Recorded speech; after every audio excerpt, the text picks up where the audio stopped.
Amin. God bless you. Kasih tepuk tangan untuk Tuhan. Jangan duduk dulu. I want you to welcome people near you. Katakan welcome home. Setiap orang berhak untuk merasa dikasihi. Ya, silakan duduk. Dan menyapa semua gereja kita yang streaming di mana-mana, Melbourne, Brisbane, dan Perth and so on ya. Semua kita, dan New Zealand juga. Dan juga yang in Sydney, Sydney City, Hills. Lalu terutama yang kita lagi grand launching di sini di GMS Sydney Mascot. Kasih tepuk tangan untuk kita semuanya. Haleluya. Nanti kita potong pita. Lebih dulu kita nikmati lemak korban yang adalah milik Tuhan. Tiada lain, tiada bukan. Kita akan diberkati oleh firman. Mari kita sama-sama mempelajari suatu firman. Sepanjang hari ini saya mengambil dari kita membahas kitab Hagai. Karena tepat sekali dengan grand launching bicara soal fungsi rumah Tuhan. Nah, kita melihat dalam sejarah Tuhan kita itu selalu memberi kesempatan kedua. Jadi jangan sengaja berdosa. Setiap kesempatan berharga. Tapi kalau Anda sudah pernah berbuat salah, keliru. Don't worry, you have a good God yang memberimu kesempatan lagi. 3 kali ibadah, kebaktian pertama tadi saya bahas tentang kebangunan rohani pribadi dari Hagai ke-1. Kita sekarang ke Hagai 2. Saya kasih judul, kesempatan kedua lebih mulia. Loh kok bisa? Bukannya kesempatan pertama paling mulia. Orang kalau tidak pernah berbuat salah, lalu dia mengamalkan kebenaran itu luar biasa. Ngapain sih kita harus lewat neraka dulu baru masuk surga? Kenapa kita itu harus begini begitu, orang itu harus hidupnya gak keruan dulu baru kenal Tuhan? Yang namanya orang yang hidup baik-baik, anak hamba Tuhan, anak orang Kristen yang sungguh-sungguh, itu lebih luar biasa. Cuman kalau orang sudah jatuh, dia bangkit lagi, it takes guts, dibutuhkan keberanian. Makanya kesempatan kedua itu at least sama mulia, dan bisa jadi lebih mulia kalau orang itu berbalik dari salahnya. Yang mulia adalah orang yang tidak pernah berbuat salah. Tapi kalau orang salah bisa ngomong I'm sorry, benar-benar dengan rendah hati minta maaf, itu luar biasa loh. Lebih susah kadang-kadang. Ya, nanti kebaktian ketiga saya bahas Tuhan lebih rindu memberkati. Kita kira kita yang rindu diberkati kan, Tuhan lebih rindu loh memberkati kita daripada kita rindu diberkati. Nantikan sore ini, pukul 6 ya di sini ya. Haleluya. Sayang kok cuma 3 kali.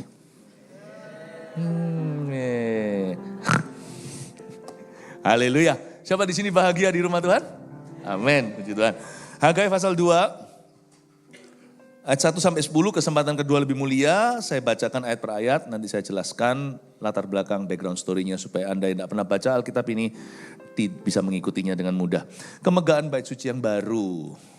Pada tahun yang kedua, zaman Raja Darius, dalam bulan yang ke-7, pada tanggal 21 bulan itu, datanglah firman Tuhan dengan perantara Nabi Hagai, bunyinya, katakanlah kepada Serubabel bin Sealtiel, Bupati Yehuda, dan kepada Yosua bin Yosadak imam besar, dan kepada selebihnya dari bangsa itu demikian. Masih adakah di antara kamu yang telah melihat rumah ini dengan R huruf besar, itu bait suci, bait Allah yang rubuh di zaman Salomo, setelah Salomo. Masih adakah di antara kamu yang telah melihat rumah ini dalam kemegahannya semula, dan bagaimana kamu lihat keadaannya sekarang? Bukankah keadaannya di matamu seperti tidak ada artinya? Berhenti di ayat 4, saya jelaskan dulu. Ini perikop cerita bangsa Israel itu terbuang jauh. Di Israel zaman ini secara geografi mereka itu diangkut ratusan ribu orang ke negeri orang. Dan mereka berakhir terpencar-pencar dan mereka itu diasingkan di Babilonia kurang lebih di Irak, Iran sana. Cukup jauh. Dan setelah generasi 1 itu punah, generasi 2. Jadi kalau Anda sudah tinggal di Australia sebagai orang Indonesia 70 tahun, mungkin Anda sudah gak berbahasa Indonesia.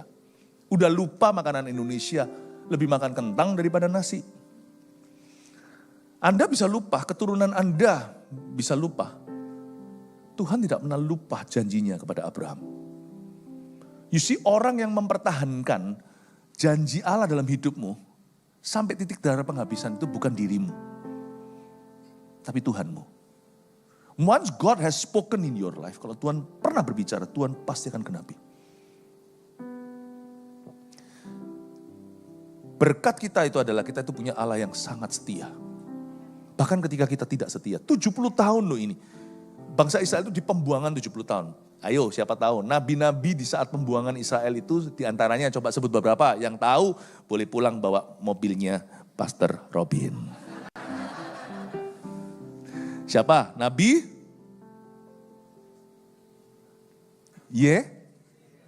Yeremia, itu anak saya Jeremia. Di antaranya Nabi Daniel. Sadrak Mesak Abednego ingat. Yehezkiel. Itu orang-orang yang di Babilonia. 70 tahun. Tapi bangsa Israel itu hebat. Sekalipun mereka pergi ke jauh-jauh, ada remnant atau ada sisa-sisa orang-orang yang memelihara janji Allah. Hanya karena Anda sudah pindah negara atau sudah di dunia yang baru, jangan pernah lupa sama firman lama. Jangan kita itu gampang ganti kulit, kalau itu kulitnya adalah dari Tuhan. Bangsa Israel 70 tahun kemudian, disuruh Tuhan kembali untuk bangun bait suci yang runtuh. Mau tahu kenapa bait suci yang pertama runtuh? Karena bangsa Israel berdosa. Maka bait suci itu diruntuhkan. Wah, dijarah. Masa mungkin sih Tuhan suruh Salomo membangun bait suci? Sebenarnya itu kerinduan Daud. Daud siapkan materi lalu putranya yang membangun. Masa mungkin apa yang Tuhan bangun Tuhan runtuhkan sendiri? Kecuali kalau kita dosa. Masa sih Tuhan itu mau meruntuhkan pernikahanmu? Masa sih Tuhan mau ngambil kesehatanmu? Masa sih Tuhan itu mau hancurkan karirmu? Bukan berarti kalau kita sakit itu kita dihukum sama Allah. Yang namanya kita itu keturunan Adam dan Hawa. Udah ada kolesterolnya, trigliseridnya, sudah ada asam urat. Yang kita tinggal di hidup yang di dunia yang gak sempurna, udah jatuh dalam dosa, ya sudah itu fakta lapangan. Itu resiko penumpang. Mau gak punya masalah? Mati. Kecuali kalau matinya binasa, masalah baru mulai. Tuhan itu setia. Masa mungkin Tuhan itu mau hancurkan hidupmu sih? Tapi kalau hidup itu hancur karena salah kita atau bukan salah kita atau karena keputusan orang lain atau karena memang nasib. Jangan percaya pada takdir. Gapai firman Tuhan. Lawan. Kita tuh punya kehendak bebas harus dipakai untuk memuliakan Tuhan. Pakailah kehendakmu. Sama dengan hari ini kita bisa ke gereja atau jalan-jalan. Saya sih memilih kalau lagi hari Tuhan, hari Minggu seperti ini. Saya memilih untuk datang ke rumah Tuhan. Karena lebih baik 1 hari di rumahnya daripada 1000 hari di tempat lain. Saya punya pilihan loh. Saya mau GMS Maskot atau saya mau ke Bondi. I have a choice, you see. Use your choice to always draw near to God. Use your choice untuk selalu membangun kehidupan rohanimu atau your spiritual life. Kita punya pilihan, kita mau CG atau kita nggak CG. We have a choice. Anda pernah tahu saat teduh bersama? Siapa di sini keluarga saat teduh juga? Ada orang mengira itu rumah saya. Wow, rumah saya bagus banget. Bukan, itu rumah jemaat. Rumah jemaat yang punya bisnis internasional. Saya nggak sengaja akhirnya berada di rumah itu waktu pandemi. Padahal nggak ada rencana untuk buat berkesinambungan. Hanya sekali aja, direkod sekalian, why not? Sekalian aja pencet tombolnya untuk IG Live waktu itu. Yang episode 1 orang-orang nggak tahu, banyak yang mengikuti kemudian kan. Itu sampai keluarga saya, anak saya, istri saya itu salah pencet, itu balik ke mereka. Episode 1 punah, tidak terekam. Tapi 8.000 atau 10.000 waktu itu yang menyaksikan live. Kaget, dan itu tidak bisa stop sampai bertahun-tahun kemudian. Apa yang saya mau coba ceritakan? Yang punya rumah pun akhirnya melihat apa yang Tuhan kerjakan, jemaat. Mereka punya pelayanan, mereka kadang-kadang hari ini terus nanti besoknya ke Vietnam. Besok lagi ke Jakarta, kemana, Feci terus ke pesawat terus. Tiap hari Rabu, dulu hari Rabu dan Sabtu selalu akan ada di situ. They will come back, Kamisnya terbang lagi ke Vietnam. Commitment is commitment. You have a choice. If something is important, you will commit to it.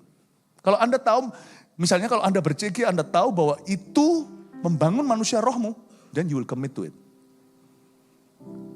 What you commit, kalau anak kita sakit, Kalau di Indonesia ada juga yang bawa ke Singapura, ke Pineng segalanya, terbang. Kemarin ada satu jemaat, kami doakan malam-malam, 2 malam yang lalu. Saya tidur terus berjaga-jaga, lihat terus. Bayinya kejang-kejang. Diterbangkan khusus pakai ambulans udara. Anak masih bayi. When something is so important to you, you belanin. You belanin. Terbang begitu bukan berarti kebanyakan uang. Itu pakai banyak uang. Apapun jadi. Itu keluarga tersebut. Jemaat itu. Rebu mesti di situ. Pernah nampak nggak di screen? Mereka siapa? Nggak ada. Yang satu jadi CC kantin. Setelah selesai itu kan semua kita, ini kan bukan robot. Setelah kita saat teduh kan lapar. Jam makan. Yang atur-atur makanan itu cicinya. Yang duduk, yang atur semua soundnya di belakang layar. Itu yang punya rumah, kokonya. Suaminya maksudnya. Tapi setiap Rabu, mau di Vietnam kek, mau di Amerika kek, des balik. Kamis berangkat. I want you to know, kalau God is always worth it. People are always worth it. If God's people are important to you, you invest into them. If other people, kalau Tuhan berkata kasih sama manusia, kita nggak selalu melulu tentang diri kita. Then you invest your life in it. Kalau your spiritual life matters, kalau kehidupan rohanimu itu matter. Jangankan apa, sampai hari ini, orang itu masih traveling loh, meskipun gereja kita ada di mana-mana. Dulu waktu kita belum ada, GMS di mana, sekarang lah lebih convenient. Pernah suatu waktu, Anda tahu nggak? Surabaya pernah mengeluarkan produk lumpur juga. Seperti di Israel. Tapi lumpur kita tidak bisa pakai kosmetik. Lumpurnya namanya lumpur lapindo. Dulu belum ada tol tuh yang dari Surabaya tahu. Ada beberapa jemaat yang hari ini ketua hospitality kami. Itu orang Malang. Dulu pada zaman lapindo, dia pulang pergi karena kerjaannya di situ. Dia punya pabrik factory itu ada di Malang. Keluarganya di sana. Tapi pelayanannya waktu itu di Surabaya. Itu bolak-balik begini commute waktu lumpur lapindo itu one way, itu 6 hours stuck in traffic. Dia datang malamnya langsung pulang lagi. Papa Andre namanya, I love him very much. Dan Bu Mini. Kadang-kadang saya salah panggil Bu Mini dan Pak Miki. I love them so much. Keluarganya semua sekarang melayani Tuhan, sekarang punya cucu. 6-7 hours. Why? What do they get? Do they get to say, hello mama on TV? Mereka datang hospitality. Nyiapin makan, Tuhan membal Tuhan, atur ini. Pak Andrinya ngasir dan sebagainya, Bu Mininya di belakang layar. Jadi jongosnya Tuhan. Padahal orang punya pabrik dan sebagainya. They come to serve. Saya belum interview mereka, why do you want to do it? Kenapa kamu mau lakukan ini? Saya tidak mau, tapi saya tahu satu hal. Mereka mengamalkan firman Tuhan, kasihlah sesama manusia. Mereka tidak amalkannya secara luas dengan siapa saja. Mereka dimulai dengan anak-anak Tuhan. If you cannot love God's children, you cannot love God. You think kalau kita ber-CG, kalau kita ke gereja segalanya itu you do it for you. You also do it for other people too. Amin Bapak Ibu Saudara. Saya ini ngomongnya sudah jauh dari planning ini. Saya nggak tahu kenapa saya harus ngomong ini. Padahal kan ngomong soal kesempatan kedua kan. Ayo balik lagi ke sini yuk. Kita kembali lagi ke topiknya. Tapi saya merasa saya harus bagikan ini. You see, if you think something is so important to you, Anda pasti akan bela nih. Saya dulu pada waktu kejar seorang perempuan namanya Irene Safira. Jangan ngomong dia dari di sini nggak. Untung papa saya itu baik karena kami dari keluarga yang cukup. Zaman dulu nggak, zaman sekarang gampang face call, video call, apa. Telepon sekarang kan semua free, semua internet kan, semua wifi ya. Dulu untuk saya dapat wifi.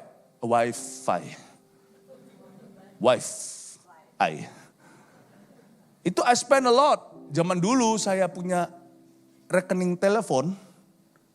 Itu papa saya kasih saya restu, nggak apa-apa, lu kejar ini anak baik, kamu kejar. Papa kasih restu, papa saya berkata, boleh enggak Pak, open, free, teleponnya, all you can call, papa saya bilang, enggak apa-apa, papa punya dananya, kamu Telepon aja, nggak usah mikir. My bill was $2,000 a month. Untuk telepon. Tapi worth it. I got her.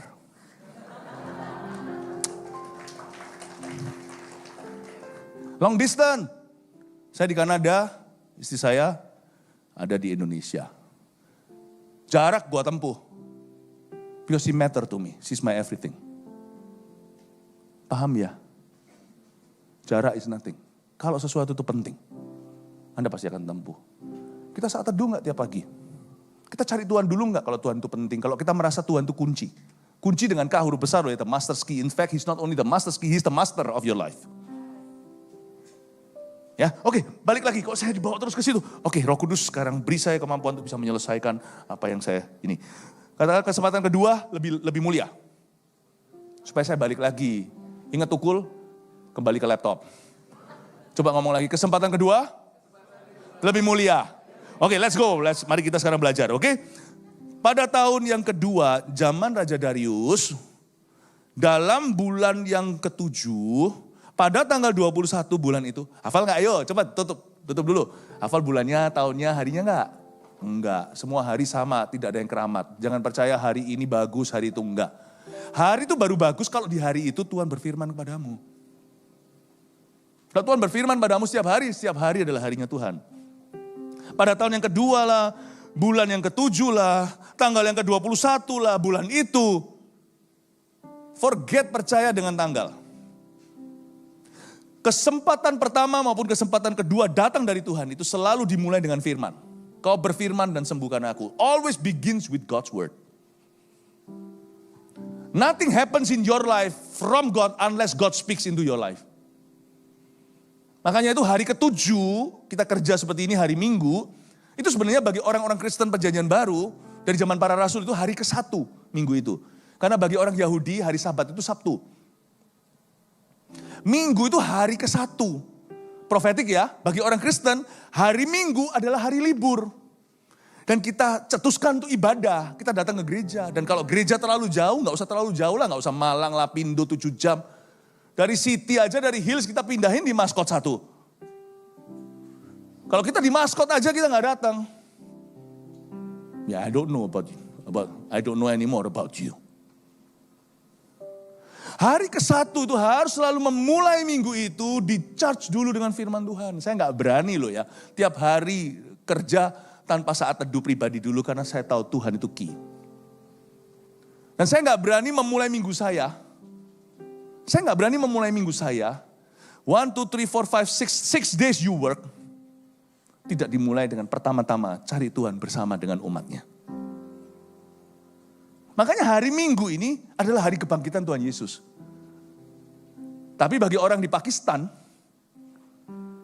orang Kristennya tidak liburnya hari Minggu karena di Pakistan libur itu hari Jumat. Maka hari Jumatlah hari Minggu mereka, paham maksud saya? Siapa sih yang tentukan hari ini hari apa? Kalau kita satu dunia sama-sama sepakat hari ini hari Senin, ya sudah jadi Senin. Kita ngitung 7 itu dari mana, paham maksud saya? Coba mikirkan sedikit. Hari Minggu itu hari di mana kita semua sepakat namakan itu Sunday. The day where the sun comes out. To us orang Kristen bukan Sunday S-U-N-D-A-Y, S-U-N-D-A-Y, tapi S-O-N-D-A-Y, Son, the Son of God's day. This is the day when that the Lord has made. Let us rejoice and be glad in it. Saya nggak peduli apapun terjadi, saya belajar. Kita harus belajar dari Pak Andre. You come anyway. Mau lumpur kek, mau apa kek. Kita tetap akan datang. Karena waktu kita datang ke gereja, kita cetuskan hari pertamaku lebih baik di pelataranmu. Amin Bapak Ibu. Semua kesempatan dari Tuhan, baik kesempatan pertama maupun kesempatan lagi itu selalu dimulai dengan sebuah firman yang keluar dari tahtanya. Always begins with a word that God speaks through his mouth. Man shall not live by bread alone. Kalau di Indonesia, man shall not live by rice alone. But by every word that comes out of Jesus' mouth. Tapi yang keluar dari mulut Tuhan. Jangan percaya bulan bagus, tanggal bagus, mau tanggalnya bagus sekalipun tetap cerai itu kalau nikahnya di hari itu tanpa Tuhan. Mari kita menikah tanggal 13. Hari Jumat sekalian, Friday the 13th. Itu pernikahan akan langgeng sampai Tuhan datang. Kalau di tangannya ada Kristus. I don't believe tanggal keramat. I believe in the word of God. Kalau firman, makanya itu kalau kita baca ayat 1 tadi itu, harinya kayak bulannya kayak susah diingat kan. Saya ingat kok tanggal 21 bulan ke-7, tahun kedua si Raja Darius. Itu pun bukan 21 Juli loh kalau Anda tahu.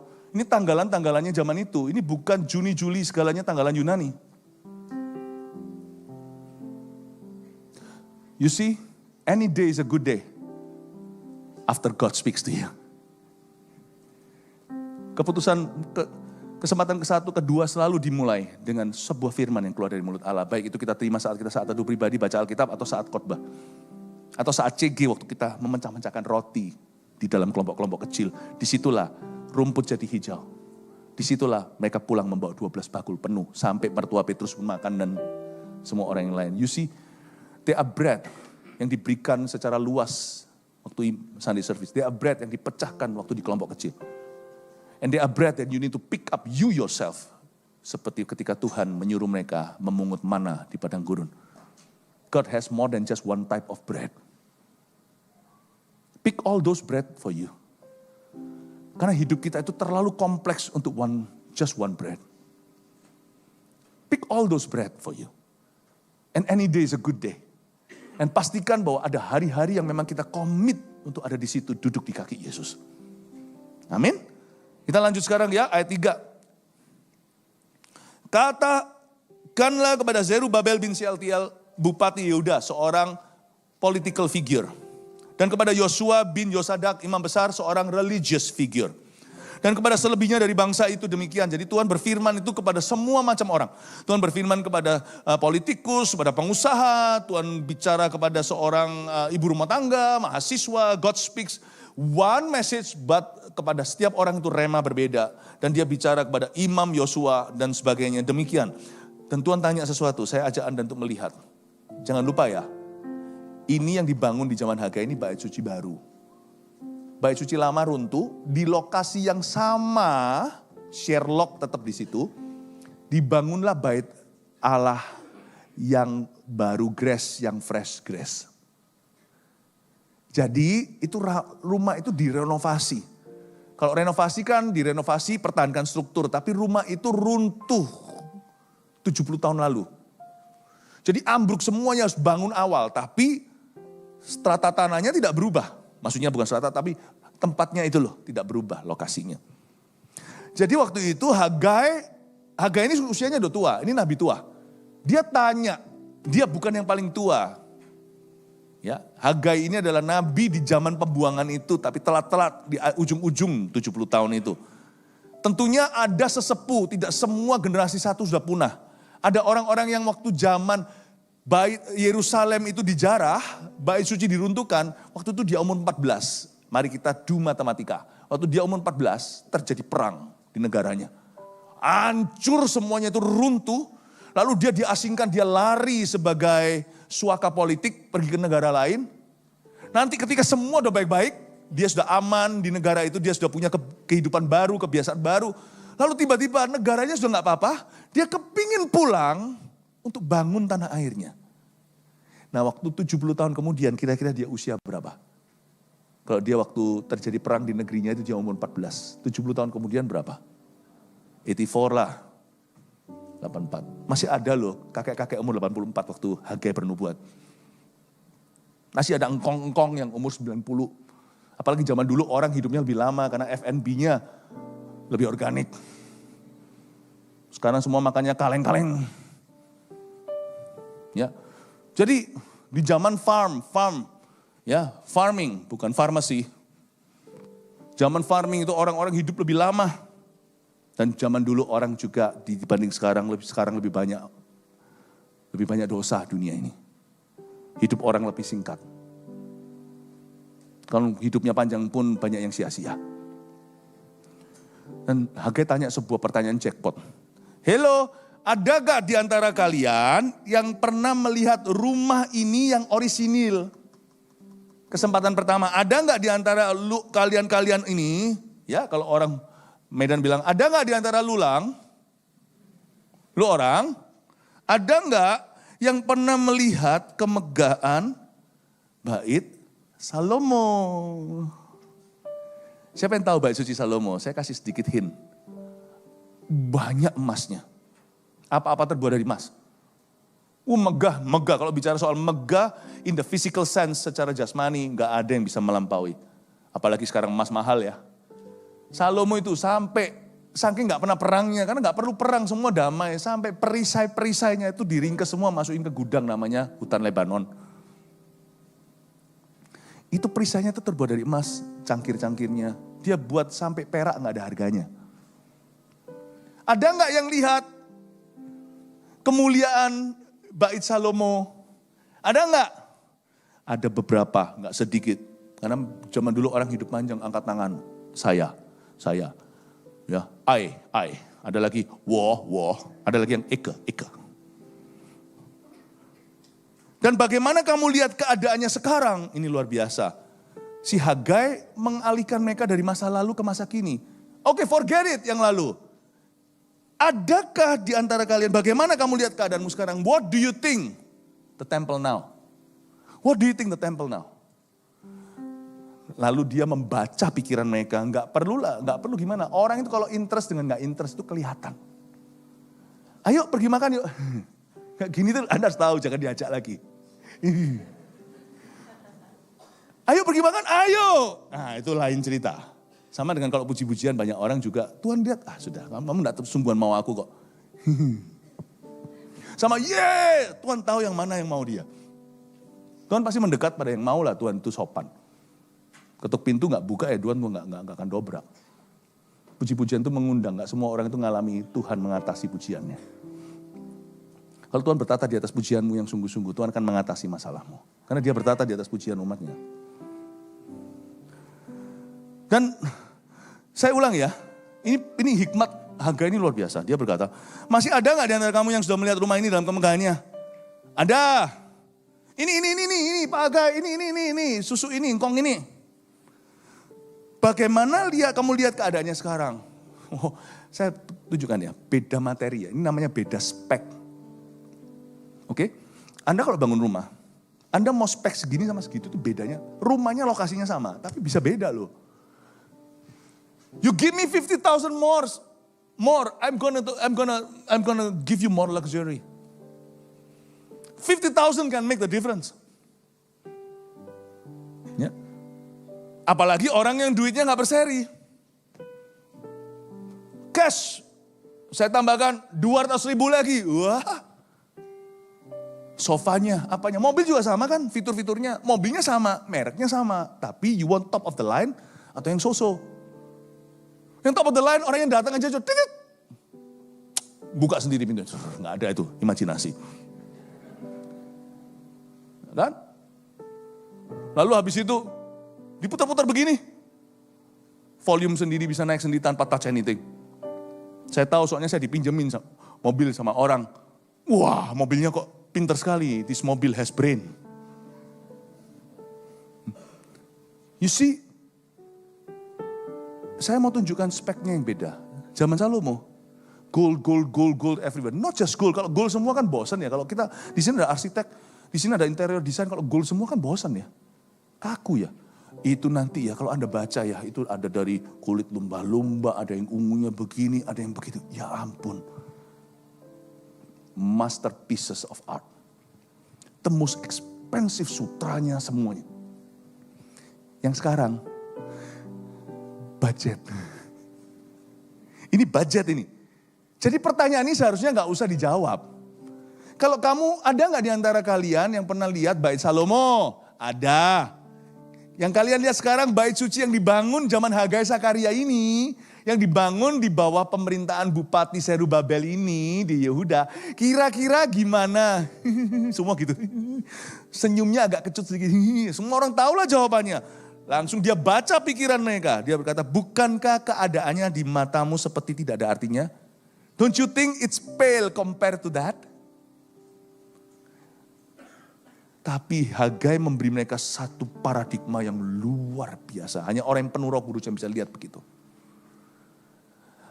Hagai nanti berkata, but in God's opinion, this one is more expensive. Kok bisa? Kesempatan kedua. Makanya jangan suka terjebak di masa lalu. Aku sekarang di sini, enakan di Indonesia. Loh, bawang prei, ya, yang di Mesir kok dibandingkan sama susu madu? Ya nggak bisa dibandingkan lah. Indonesia sambelnya enak, tapi di Indo, di Surabaya misalnya, apalagi di Malang, nggak ada pho. Pho-nya di sini forever good. You cannot compare.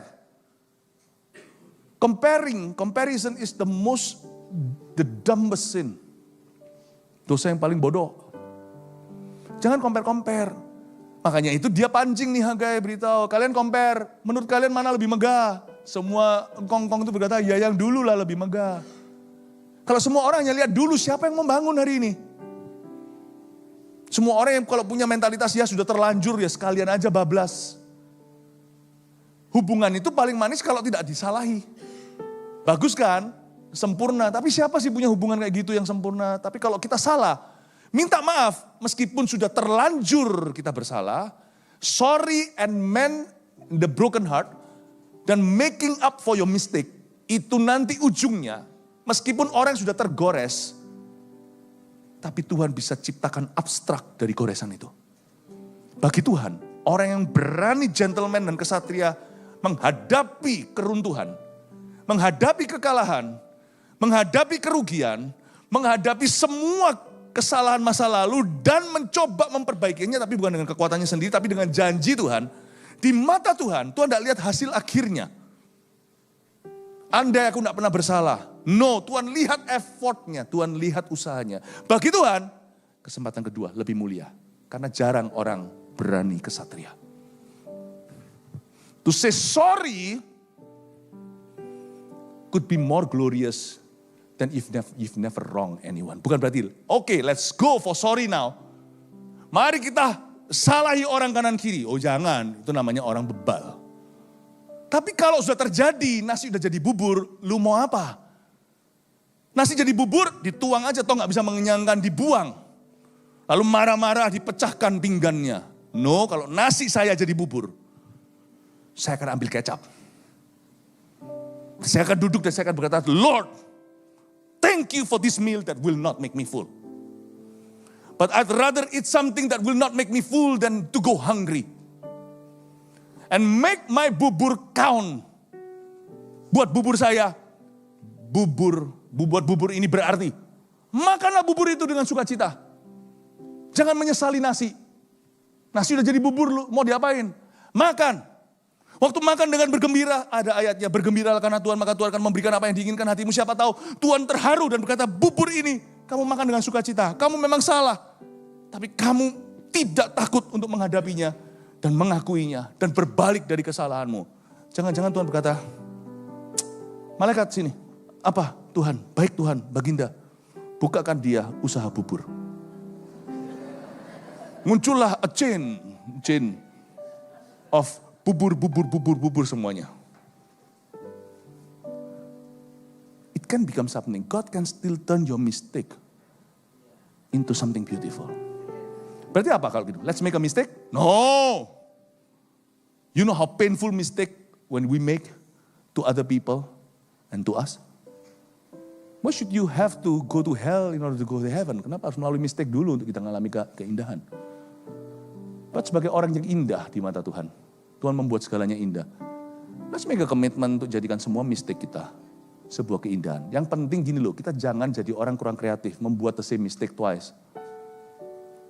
Yang kreatif dikit kalau membuat kesalahan, jangan yang sama 2 kali, itu namanya orang bodoh. Ya, itu namanya orang bodoh. Ayat ini bicara, waktu itu Hagai tanya sama mereka, ada gak di antara kalian yang melihat? Saya beritahu ya sesuatu ya. Saya tanya nih, dari tadi jawabannya belum ada yang mendapatkan memperoleh mobilnya Pastor Robin. Sekarang saya angkat lebih, rumahnya. Termasuk yang ada di Hills, yang ada di tempat-tempat lain, kalau bisa menjawab beritahu saya. Ya. Ini multiple choice, jadi siap-siap kehilangan rumah. Pilihannya A atau B. Bait suci yang disucikan Yesus. Yesus marah-marah tunggang balikan semua pedagang. Yang Yesus jalan di sana, sembuhkan orang di serambinya, termasuk serambi Salomo segalanya. Ada kolamnya, apanya, yang Yesus jalan di sana buat orang buta melihat, bisu mendengar, tuli membaca. Jam segini kita kadang-kadang kurang teliti. Tuli ya bisa baca lah ya.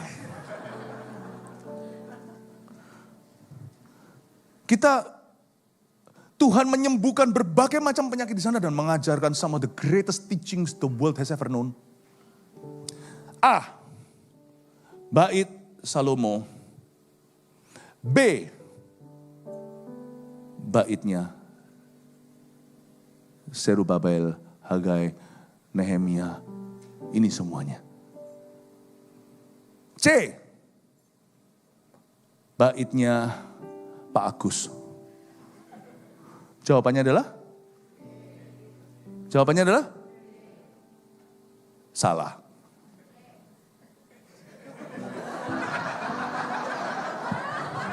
Ibu, baitnya Pak Agus. Oh, Pak Agus itu suamimu. Pak Agus, hello. Oke, karena jawabannya ibu ini sangat fantastis.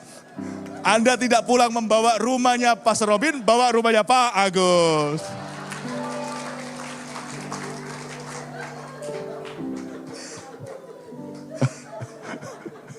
Pak Agus, siap. Oh my. Bait Salomo memang made of gold. Decorated by gold. But the Son of Man walk on the ground of the second temple, which was more simple. Not decorated by gold, they couldn't afford, mereka tidak bisa membelinya. But they built it with their heart. The Son of God masuk ke rumah itu dan berkata, bukankah aku harus ada di rumah Bapakku at 12 years old. Di rumah tersebut yang dibangun di zaman Hagai. Dari sini saya tahu bahwa Tuhan menghargai your effort. Aku tidak pernah salah. Enak sempurna di mata Allah, di mata umat Tuhan, di mata pendeta, gembala, pemimpinku. Saya akan lebih memandang. Kalau ada orang gak salah gitu, wow. Kalau ada orang seperti malaikat itu, kami sebagai gembala tidak akan pusing kepala. Ini uban-uban di kepala kami itu juga karena banyak jemaat yang salah. Tapi kalau ada yang berbalik dari salahnya dan menjadi orang benar karenanya, saya diam-diam di hati memberi aplaus dan berkata, that's my favorite people. Tapi jangan make the same twice, salah bolak-balik kambuhnya di titik itu terus melulu. Yang kreatif dong. Attitude-nya salah itu selalu di lubang itu, come on lah. Are you a robot? Kalau seperti itu, saya justru akan beritahu sama dia, kapan kamu akan belajar? Kapan kamu akan move on? Ya karena masa laluku, masa kecilku kurang afirmasi segalanya, lu sudah gak kecil. Ada orang selalu salahkan masa kecilnya, kurang figur ayah segalanya. Ayah banyak-banyaknya sekarang dalam ministry. Cuman lu gak mau, kamu gak mau. Melulu cari ayah yang tidak pernah kau punya. Mau sampai kapan? Sama orang kayak gitu saya tidak akan memanjakan. Saya berkata, wake up. Wake up. Stop making excuses. Tapi orang yang berkata, I'm wrong, pastor. I want to change. Saya bilang, stop blaming yourself. Come. Saya akan embrace, hug that person, pray for that person. I get up. That's the spirit of this church. Kesempatan kedua lebih indah. Karena Tuhan tidak melihat hasil akhirnya. Tuhan melihat effortnya. Dan Tuhan berjanji akan menyertai gitu loh. Coba lihat ya sekarang ya. Ayat 5. Tetapi sekarang kuatkanlah hatimu. Hai Zerubabel, demikianlah firman Tuhan. Kuatkanlah hatimu. Nomor 2. Hai Yosua bin Yosadak iman besar. Kuatkanlah hatimu. Nomor 3. 3 kali bolak-balik. Kuatkan hati, kuatkan hati. Kuatkan hatimu hai segala rakyat negeri. Demikianlah Tuhan berfirman. Bekerjalah sebab aku ini menyertai kamu. Demikianlah firman Tuhan semesta alam. Sesuai dengan janji yang telah kuikat dengan kamu pada waktu kamu keluar dari Mesir, dan Rohku tetap tinggal di tengah-tengahmu, janganlah takut. Kuatkan hatimu. Karena kesempatan kedua butuh hati yang lebih kuat. Sungguhan, kesempatan kedua butuh hati yang lebih kuat.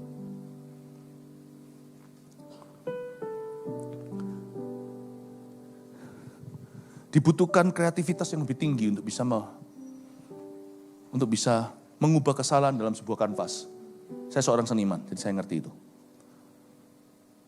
Untuk saya dalam melukis, itu hobi saya. Hobi satu-satunya masih tinggal, yang lainnya saya sudah bakar korbankan demi keluarga, demi gereja. Satu yang bisa saya salurkan, waktu saya melukis, saya tidak pernah menghapus lukis, apapun. Benar salah saya nggak pernah hapuskan. Karena waktu saya melukis saya punya satu filosofi. Any mistake, God will turn it into a beautiful mistake. Pernah sekali, sebuah lukisan yang saya, waktu awal-awal waktu saya masih tahun 2014, melukis pertama saya kasih judul Musa. Tapi lukisan nggak ada. Sekarang sudah terpajang di Hong Kong. Ya, collected by seorang pejabat Hong Kong. Itu unik itu lukisan. Saya mau bikinnya begini, itu Musa yang membelah Laut Merah, tapi lautnya sudah masuk, dia sudah masuk kanan, terus tenggelam, ada orang Mesirnya segalanya yang itu kan. Saya itu, waktu itu melukis itu, lalu nggak sengaja tangan saya yang basah dengan cat lain terciprat. Itu lukisan harusnya warnanya itu warna emas biru gitu, saya suka blue soalnya. Itu merah, nggak bagus. Aduh terciprat, gampang. Nah, saya pakai materi yang bisa dihapus, ditutup, didempul lah orang Surabaya bilang. Tapi no, it's my philosophy. Dan saya waktu keciprat, waduh. Tapi saya sudah punya filosofi, I stick to it. Even though nobody sees me. Saya berkata, oh Lord, you have to turn this into something. Dan saya harus pakai kreativitas yang lebih tinggi. Entah gimana caranya, diam nganggur, ada merah di situ. Terciprat lagi gak sengaja. Gregetan saya. Saya orangnya perfeksionis soalnya, nggak perfect malahan. Orang yang perfeksionis itu kudu semuanya tuh lurus, semua perfect itu tahu. Sepatu saya Anda piringin sedikit aja saya, makanya kalau bisa jadi seniman saya nggak ngerti. Karena seniman harusnya kacau balau. Tapi kursinya miring sedikit aja saya sudah tahu, itu lukisan miring itu saya sudah tahu. Aduh di hati itu rasanya, mau saya garuk. Mau saya buang tuh satu kanvas. Lalu saya mundur ke belakang, saya seperti dengar suara, mundurlah. Look carefully. Di persis dekatnya Musa yang begini lalu orang semuanya itu masuk. Di sebelah situ tuh cipratan merah itu membentuk tulisan yang samar Moses. That's why I cannot repeat. Terkena Moses, M patah-patah S-U-S-I. Huang Fei Hong. Mosesnya keluar, coba gimana lagunya, tahu nggak? Nggak tahu, belum lahir kan. I cannot repeat that. But it takes a few hours really literally untuk saya mundur ke belakang.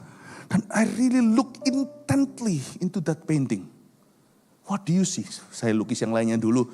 Saya udah gergetan sama yang ini, lukis yang lainnya dulu. Saya nggak salah setelah itu lukis yang burung itu loh yang ada di Saat Teduh Bersama, yang burung yang makan biji-biji itu loh kalau nggak salah. Dan saya pastikan semua cat jauh-jauh yang lainnya. Waktu saya lihat lagi, a few hours later, Moses. But it takes hours to discover that. It took me,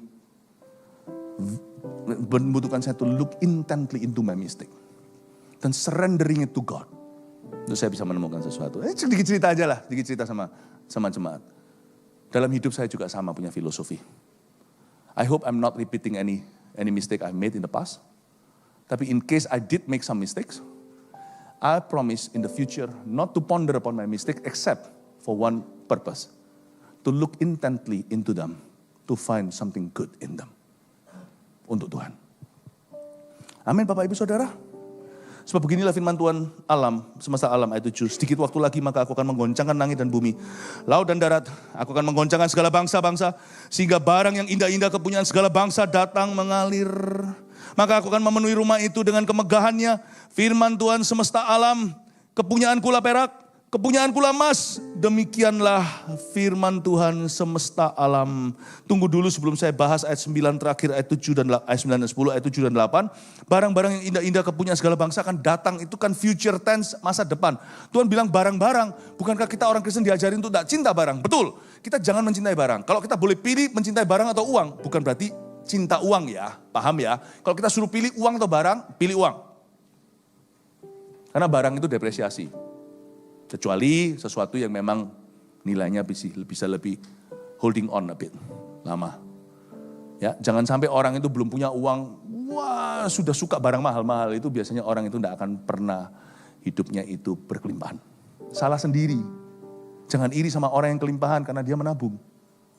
Tapi kalau suruh pilih uang atau orang, pilih orang. Jangan korbankan kawan demi uang. Jangan korbankan sesuatu manusia nyawa itu demi harta. Waduh, itu jahat sekali. Cintakan uang adalah akar segala kejahatan. Kalau orang sama Tuhan, ya Tuhan. Tuhan di atas orang, uang, barang. Jangan pernah tinggalkan Tuhan demi barang. Wah, konyol sekali. Demi uang pun jangan, demi orang pun jangan. Jangan tinggalkan uang karena jatuh cinta. Jangan tinggalkan Tuhan karena jatuh cinta. Jangan tinggalkan Tuhan karena Anda benci pada seorang kecewa. Jangan tinggalkan uang bahkan kalau ada seorang hamba Tuhan mengecewakanmu. Jangan berubah, bangkit dan cari yang betul setelah itu. Dan ayat ini maksudnya apa sih? Tuhan berkata barang yang indah-indah kepunyaan segala bangsa akan datang mengalir. Dalam bahasa Inggrisnya itu bagus. The desires of the nations will come to you. This is very powerful. Inggrisnya bagus. The desires of the nations will come to you. Tuhan berkata, I can make your future more glorious than your past and even your present. Makanya ada ayatnya kan, aku Tuhan punya rencana bukan datangkan kecelakaan, tapi memberimu masa depan penuh harapan. Desire, penuh dengan desire, godly desire. They shall come to you, shall be fulfilled. Itu artinya aku memberimu masa depan yang penuh pengharapan dimulai dengan memberimu hari ini dulu rancangan damai sejahtera. Kalau hatimu gak damai, depanmu gak ada harapan. Kamu bisa damai gak sama aku? Baru ada harapan di depan sana. Jangan hidup di masa lalu, banding-bandingin lagi. Itu kebodohan. Lalu Tuhan ngomong begini. Ayat 10 ini adalah sebenarnya bukan, waktu disampaikan sama Hagai. Hagai pun gak ngerti. Tapi waktu dia sampaikan, kita paham di perjanjian baru. Maksudnya apa? Bait suci ini lebih megah. Karena kalau dilihat dari materi, speknya jauh lah sama Salomo. Ini budget. Hagai sedang menubuatkan Mesias. Adapun rumah ini, kemegahan yang kemudian, ke depan, akan melebihi kemegahan yang semula. Orang-orang semua mikirnya emas, material, Tuhan. Tapi tanpa Hagai sendiri mengerti, Hagai sedang menubuatkan bukan kemegahan, tapi kemuliaan. And the glory of this building will exceed the glory of the previous building. Semua orang ketawa, hahaha, Hagai kau tua ya, udah umur sekian, buta. Masa bisa emas dibandingkan dengan batu bata? Kecuali kalau batu bata itu ada tangan-tangannya Michael Jackson. Some of the most ridiculous things sold out there, ya, di Christie, Sotheby dan sebagainya, itu things that have been worn by a somebody. Wow, dilelang berapa? Harga factory-nya aja gak segitu. Jam tangan pernah dipakai sama James Bond, berapa duit tuh? Jangan kau bandingkan batu bata, karena waktu batu bata itu nanti akan menggendong Mesias jalan di sana berkata, bukankah rumahku disebut rumah doa bagi bangsa-bangsa? Anak Allah jalan di sana dan berkata, cinta akan rumahmu. Dia tidak menunjuk ke bait Salomo dengan emas itu, dia menunjukkan bait yang dibangun oleh orang-orang yang dapat kesempatan kedua dan menggunakannya. Cintakan rumah ini menghanguskan aku. Bukan tanda tangannya Michael Jackson, presiden siapa, itu kaki yang berjalan di atas air yang menciptakan dunia. Jalan di atas bait yang dibangun di zaman Hagai. Kemegahannya melebihi kemegahan yang dahulu. Firman Tuhan semesta alam. Dan di tempat ini, aku akan memberi damai sejahtera. Demikianlah firman Tuhan semesta Allah. Dengan kata lain, Raja Damai akan jalan di sana. 3 poin tentang kenapa kesempatan 2 lebih mulia atau cikal bakalnya datangnya kesempatan kedua. Nomor 1, tulis ini sebagai rangkuman khotbah. Jangan terjebak masa lalu atau suka membanding-bandingkan. Bertobatlah yang suka membanding-bandingkan. Dan jangan terjebak di masa lalu. Jangan terlalu besar egonya. Orang yang besar egonya itu besar kapasitasnya. Sungguhan. Sorry, salah ngomong.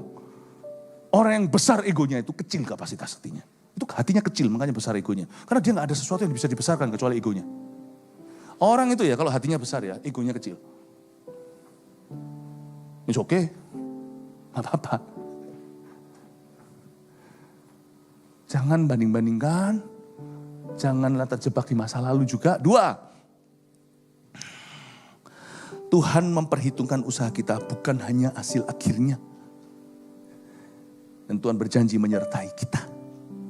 Ingat itu ya. Tuhan tuh lihat effortnya. Nanti munculin yang 3, nanti setelah itu saya minggir untuk Anda bisa foto. 3. Tuhan sanggup membuat masa depan kita lebih mulia dari masa lalu, bahkan masa kini kita. Ya, silakan difoto. 1, 2, 3. Ya, biarkan Rema ini kau sebarkan semua kawan-kawanmu di Australia dan di Indonesia atau dimanapun juga. Beritahu, today I'm learning something new. That God always makes everything new in His time. Haleluya, mari kita berikan tepuk tangan untuk Tuhan.